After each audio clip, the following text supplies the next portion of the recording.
Comment on est passé de ça à ça en même pas 24 heures? Tu t'en doutes, c'est lié à la guerre en Iran et c'est aussi lié au rôle central de certains aéroports du Golfe dans le trafic aérien mondial. Dubaï et Doha sont des carrefours incontournables du trafic aérien mondial alors que leur pays compte moins d'habitants que la Belgique.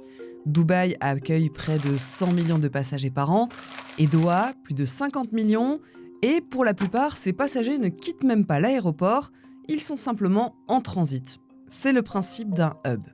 Un point de correspondance entre deux vols et ces hubs sont devenus incontournables pour plusieurs raisons. Première raison, l'essor de l'Asie.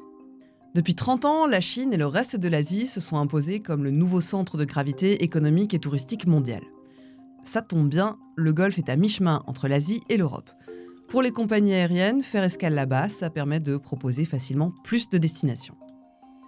Deuxième raison, une stratégie politique et économique. Les États du Golfe ont massivement investi pour devenir un hub de l'aviation.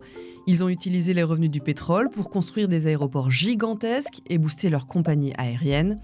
Emirates, Qatar Airways ou Etihad ont toute l'image de compagnies haut de gamme, fiables et incontournables pour les longs courriers. Troisième raison, ces aéroports ne s'arrêtent jamais. Contrairement à beaucoup d'aéroports européens, Dubaï et Doha fonctionnent 24 heures sur 24.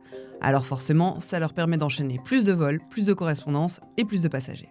Résultat, quand l'espace aérien est fermé autour du Golfe, c'est le reste du monde qui est impacté. Si ton vol a été annulé ou s'il risque d'être annulé prochainement, tu peux retrouver notre article pour savoir à quoi tu as droit.